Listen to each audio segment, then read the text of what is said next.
Of luck. Now, Britain's leading universities raised the prospect of an increase in student fees earlier this week as a means of maintaining standards in the face of possible government spending cuts on higher education. Now, this could see the current cap on tuition fees lifted, which currently stands at £3,225 a year.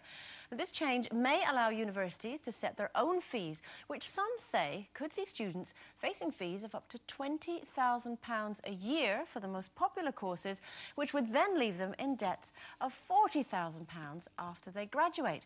So, do we think it's fair that we expect students to pay for higher education in any form? Well, can I preempt my opinion by saying that, first of all, I think far too many people go to university now.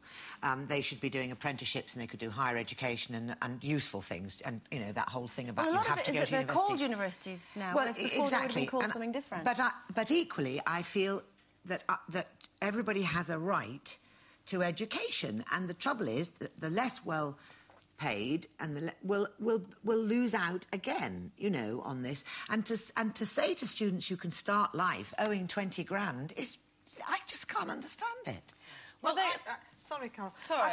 I disagree. I don't think we should be paying for it. And I know that sounds awful, I'm going to get shot down here, but when I left school, I didn't really like school, but I wanted to better myself, and I got myself a job, and then I got a second job, and I went to night school, and I paid for myself to go to night school because my parents couldn't afford to send me to university or whatever.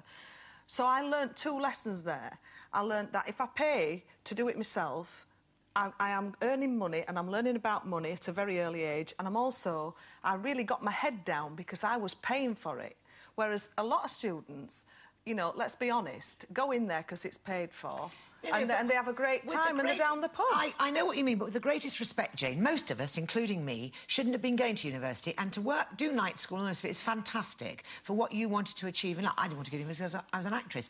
But there are people, really, that we need in industry, in research, in science, in the arts, who should be in university, who, if they are from a school, you know, that doesn't have an intro, it becomes elitist again. Wouldn't it be better for the schools to actually say who are the brainy people and for them to send them there? Because that's what happened in my day. Well, and should send them there with no fees, yes, but that I agree with you. But then we're into, you know, grammar schools should go, and, you know, what you can't tell one child they're not brainy and not another. Yeah, but that's life, to be the same. Yeah, you know, but that's the other thing, why so many people are going to university. Actually, they're not now. A lot of people are dropping out because of the fees.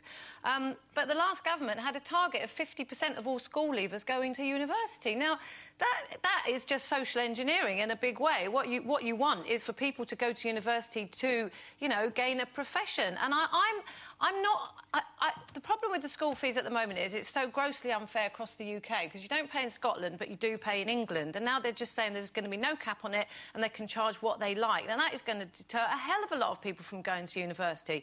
But where I think that it's right, I do think that there should be an element of contribution from the students, because, as Jane quite rightly says, you know, I know a lot of people who went to university because they didn't want to go to work, and they thought, well, you know, and they probably came out of it with a bit of a rubbish degree as well. So, you know, it was all completely pointless. And as a taxpayer, I kind of resent that.